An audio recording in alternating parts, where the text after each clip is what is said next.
105.9 Academy FM. The sound of Folkestone. 105.9 Academy FM.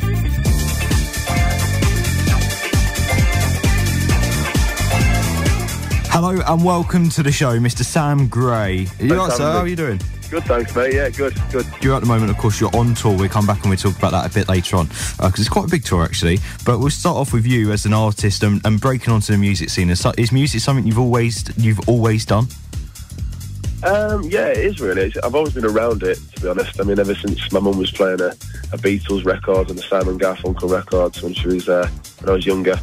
I've always been around music, listening to music. But my dad, the first memory I can probably remember is my dad getting a violin from a restored violin from his great granddad. That was in the loft of his great granddad's house, and my uncle and my mum did this violin up for him his 40th birthday, and I just remember him playing that and just wanted to play it, and I just remember just starting some lessons at school and really just took it off from there, really. Wow, that's amazing. Of course, you came onto the scene in 2011 with a Radio 2 playlist track as well. Your debut single, Cartwheel Queen. I mean, what was that all like, finally getting that recognition, and of course by a massive radio station as well? Oh, it was brilliant. It was just, what dreams are made of, really. Do you know what I mean? I've always just, you dream of hearing your music on the radio and just being able to just, tell your friends and have your friends listen to it and stuff, and yeah, it was amazing, and I just wanted to go on and then write more music and just keep getting more recognition, really, and just touring with big bands and just really just getting the music out there. Yeah, and I mean, touring with big bands is something you've done. I mean, you done a gig with the Overtones, didn't you, to 40,000 people? I mean, that must have been something.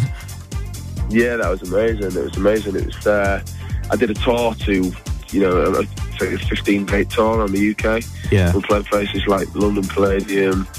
And lots of lovely theatres and stuff like Folkestone Hall in Bristol, which I've just done with Peter Andre. I was all missing that, but it was just fantastic. And I've done gigs for Westlife to like 10,000 people. Awesome. Gigs in Marseille. It's just brilliant. I mean, I feel very, very lucky, to be honest with you, and I just want to keep on doing it until I can fill the venues myself. I was going to say, after doing these tours with other people, now the dream for you must be to go in and play in these venues yourself. I mean, going and play these massive venues, and the headline up being Sam Gray. Yeah, definitely. Yeah.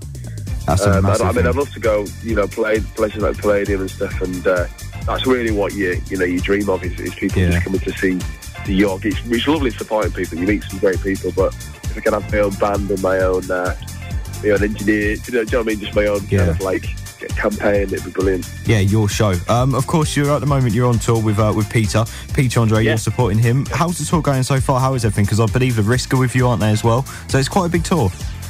Yeah, it's huge. I mean, there's a couple of really good bands supporting Peter as well, the Risk and the Rise, but everyone's lovely and it's fantastic. I mean, it's been massive audiences. Everyone's really got into the music, clapped along. I mean, to say that they recognise the Risk off the X Factor and stuff, and Peter off TV and stuff, but they don't really know.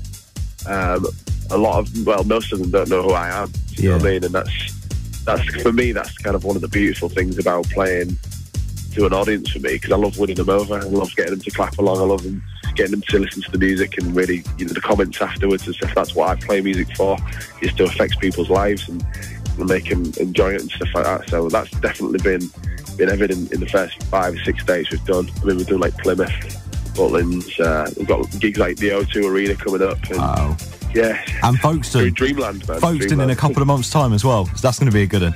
Of course. Yeah, cool. Of course, supporting Peter, of course, when we see Peter on the TV, he's a great guy. And of course, he cares a lot for his children, and he's just a brilliant guy. But going on this tour, does Peter Andre get stressed out?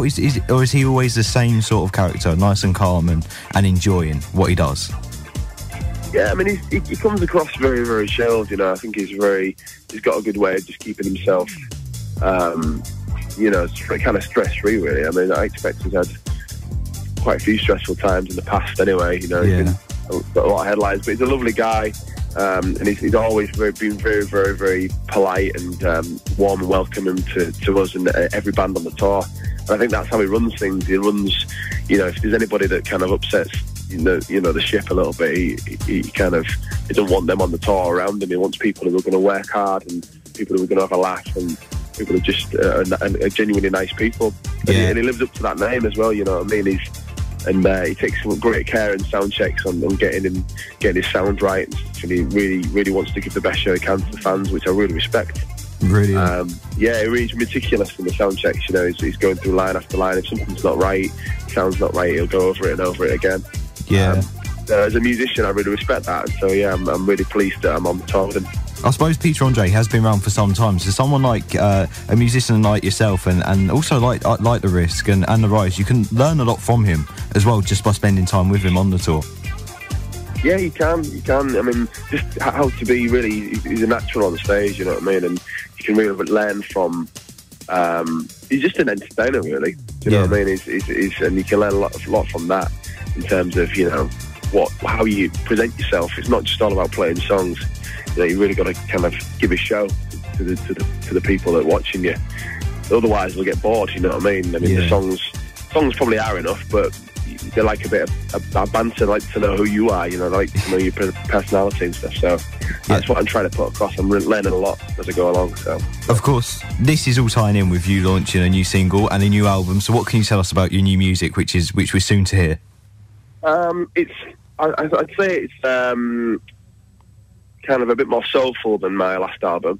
Okay. I mean, I've got a bit of soul, like Brighter Day and stuff, and How It Ends on my last album and stuff like that. But it's less singer-songwritery, I would say, and a bit more, big pop numbers and stuff. So, but it's the right side. I've tried to keep depth in the music as well, and like to write about my own experiences and what I know, and really get the lyrics right as well. I think lyrics are a massive part because they can either draw you into the song or they can kind of make you think, oh yeah, it's all right, you know, but I want a little bit more substance from it. So I think it's pop, soul pop with a lot of substance in it. So yeah, it's really what you could, with some really big ballads on it as well, to be honest with you. So yeah, just another album full of good songs, basically. I can't wait to hear it, and of course we're going to see you with Peter on tour at the Leas Cliff Hall in a couple of months' time. Looking forward to welcoming you to Folkestone. Sam, thank you for joining me, and we'll play one of your tracks next. Cheers. Thanks, mate. Cheers. Academy FM Folkestone on 105.9 FM and online at academyfmfolkstone.com.